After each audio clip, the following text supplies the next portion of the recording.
liberal arts and natural resource management. And I'm Max Garcia, also from Northern Marianas College, taking nursing and natural resource management. So our talk is entitled The Behavior of the Curious Skink, or Carlia to Local and Novel Predators. So predation is a really large driving factor in the evolution and adaptation of organisms, and the prey can adapt in many different ways. It can be life history strategies, physiological or their internal processes, morphologically or their external appearance, and also behavior or reaction to this prey or predator. One example, a study by Ortega et al. In 2014 figured out that morphology-based escape strategies were very different in a type of lizard.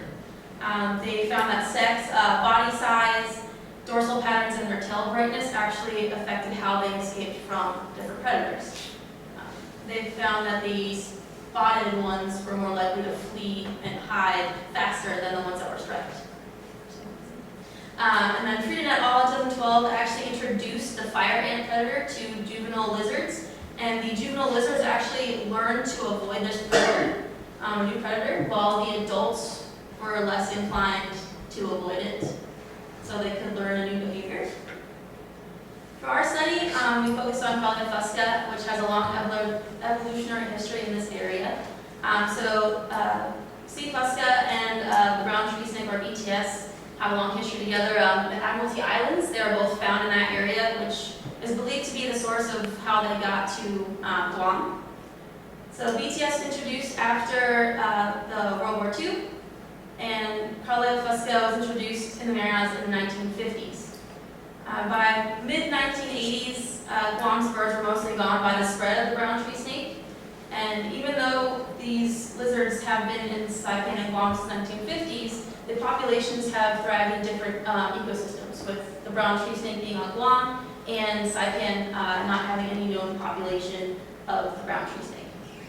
And of course, Guam no longer has many birds. There's a few, but again, the population has diminished quite drastically. So we had a couple questions that we were asking.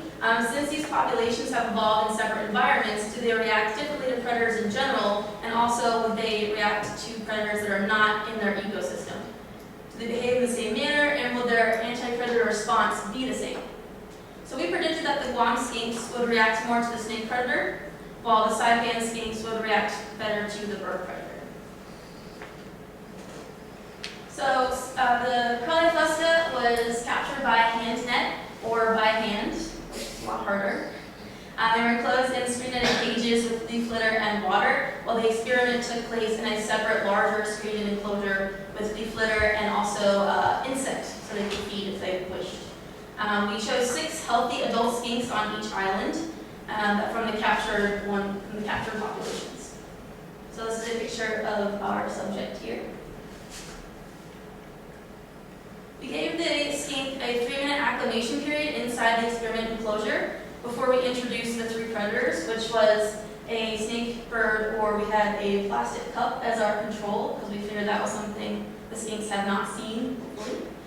And we had taxidermy Micronesian kingfishers, which are shown here on Guam, and we also had a collared kingfisher specimen on Saipan. We observed the predator introduction for 1 minute and recorded the behavior of the skinks. We had 2 rounds of trials in Saipan and 3 rounds in Guam, and a trial was determined as a snake, bird, and cup predator introduced for each skink. So each skink on Saipan was introduced to each predator twice, and 3 times on Guam.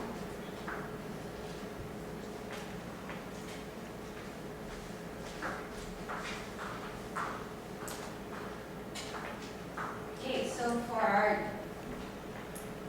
data collection, for our 3-minute acclimation periods where the skinks are able to get comfortable in their enclosed area, we give them 3 minutes, and for every 30 seconds, activities that were made by the skinks were recorded, and the activities are hiding, which is the whole body or half of the body is hidden under the leaf litter. Open still, where the whole body or more than half of the body is exposed out in the open with no movement. eating, where they are either chasing the prey, the insects, or doing the act of eating the insect itself, and other where it's out of the ordinary behavior. And for the observation, where it is timed for 1 minute, and the data collection will be recorded for the first initiate response, and the halfway 30-second mark, and the end. The activities are the same as the acclimation period, but then also we have the addition of fleeing, where they are either avoiding the predator or moving away.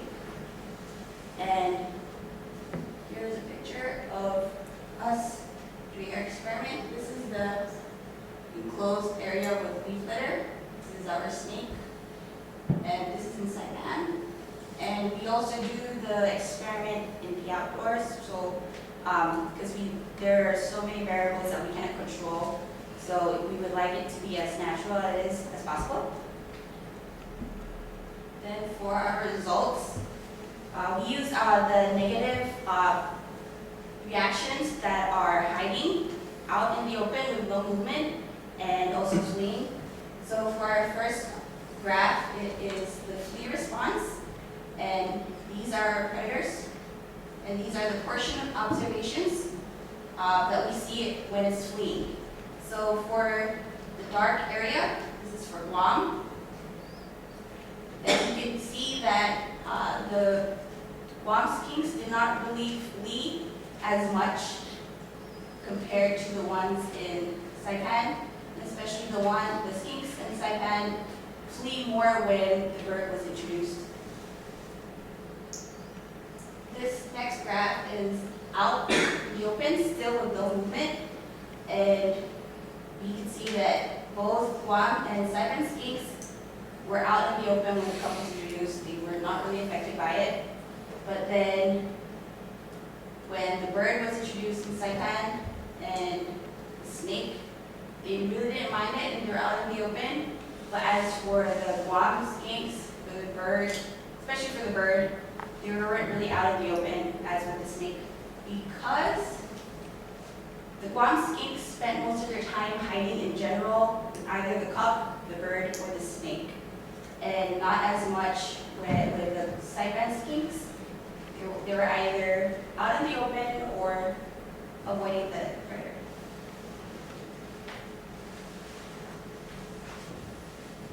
Okay, so I'm going to talk about our predictions I'm going to talk about our findings.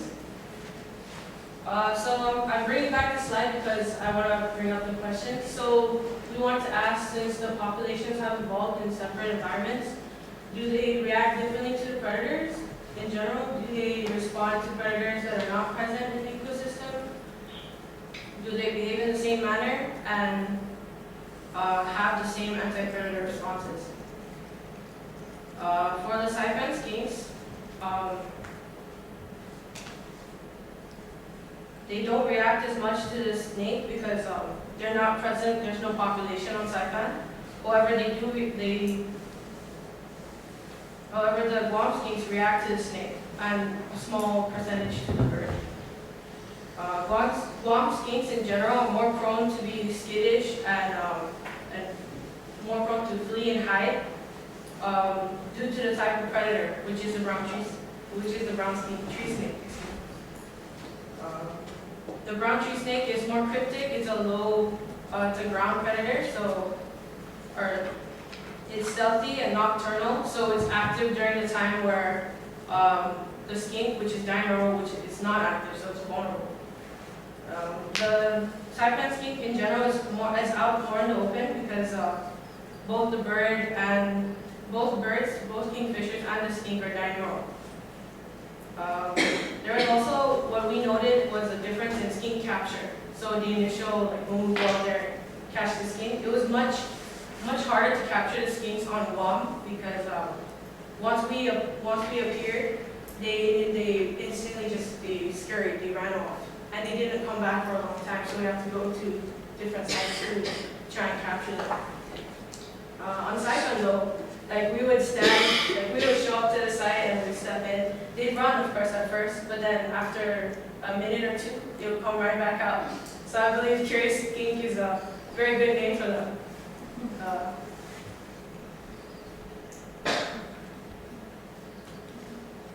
And,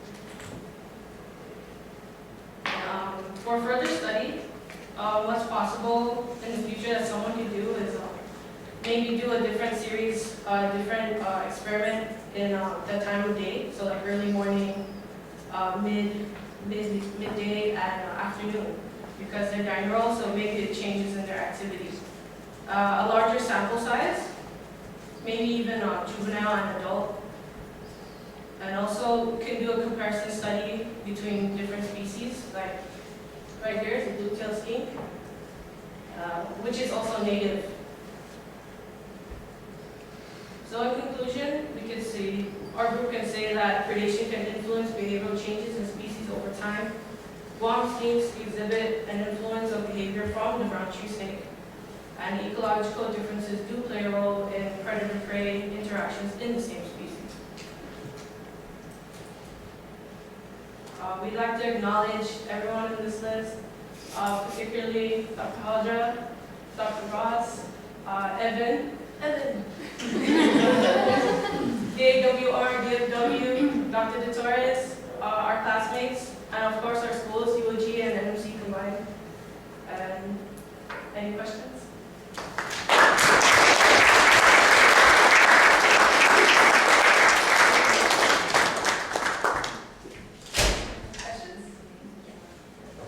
Why the additional round on Guam negotiated to Saipan and between Guam? There's actually our 2 rounds that we did on Saipan was done on our last day on Saipan. So we did more rounds on Guam because we kind of had more complications on Saipan during our project and just constructing it in general. So We had to reinvent it on the last day. Yeah. So it wasn't working out, so we had to change it, and it worked out better this way, for sure. Good adaptation. any other? Did you ever consider in the beginning getting skinks that were maybe the blue tail or any of that? We tried that first. They're way faster than the Tried curious ones. She tried catching one actually, and she caught it, but then it lost its tail. Dropped its Tail. tail. So I felt really bad, and they were way more skittish, and they dropped their tails a lot more